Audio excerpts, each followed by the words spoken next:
तो मैं और आप एक काम तो कर ही सकते हैं। हम भी पाकिस्तान को कह सकते हैं, भाई तेरे लाहौर और कराची के बिना हमारा हिंदुस्तान अधूरा है। भारत से तो हम कह सकते हैं कि हम कितनी देर की इंतज़ार कर रहे हैं कि हम सिविलाइज्ड हमसाए बन के रहें, लेकिन करें क्या, एक आरएसएस की आइडियोलॉजी रास्ते में आ गई है। दुष्कर्मों में सफल नहीं होते तो संघ को रोको, ये मंत्र तो अब इमरान खान भी सीख गए। असत्य बातें बोलकर, प्रमाणहीन बातें रखकर, जानकारी कुछ रहती नहीं।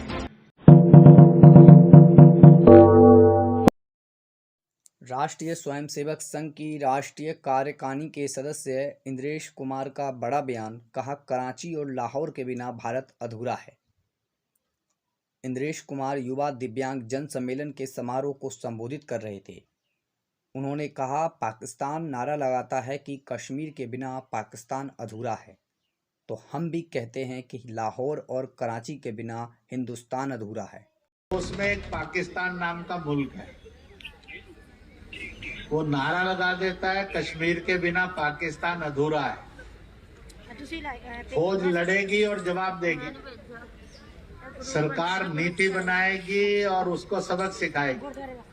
तो मैं और आप क्या कर सकते हैं? तो मैं और आप एक काम तो कर ही सकते हैं। हम भी पाकिस्तान को कह सकते हैं, भाई तेरे लाहौर और कराची के बिना हमारा हिंदुस्तान अधूरा है।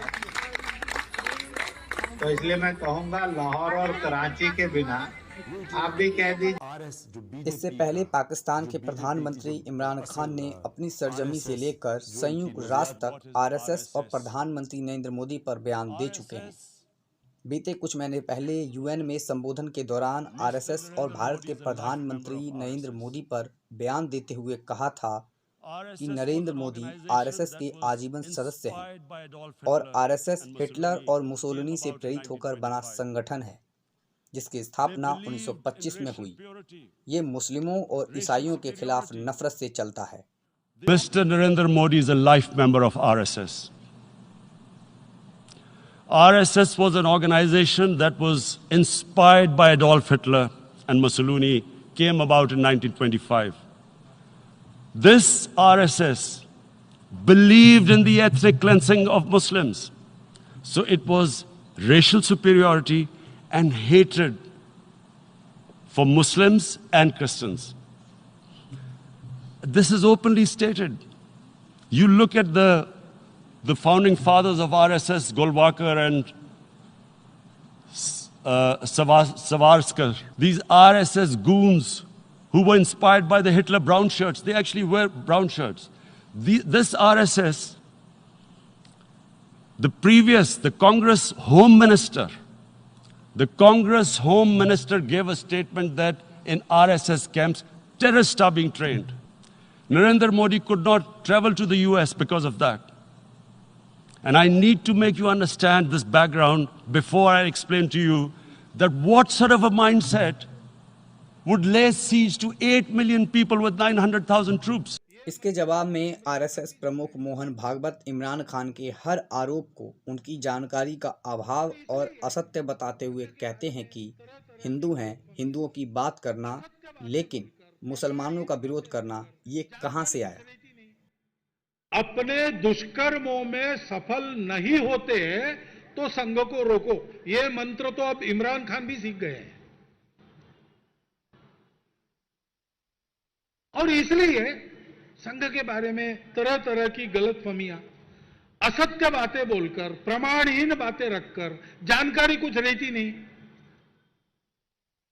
संघ की स्थापना गुरुजी ने की। गुरुजी और सावरकर और क्या हिटलर को आदर्श मानते थे? कुछ भी इसका कोई प्रमाण नहीं है। ऐसा क्यों है? हमने सोचा इसलिए ऐसा है।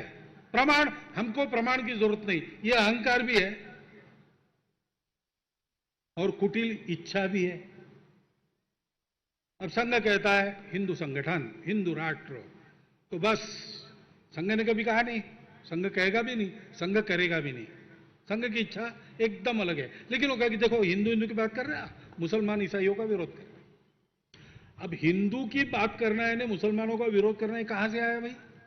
इसके अलावा विदेश दौरे पर गए पाकिस्तान के प्रधानमंत्री इमरान खान से भारत की न्यूज एजेंसी ANI भारत से बातचीत और आतंकवाद पर प्रश्न करती है, तो इमरान खान क्या कहते हैं आप खुद ही सुनिए। इमरान साहब, एक छोटा सा सवाल ले लीजिए, क्या बात और आतंकवाद दोनों चल सकता है?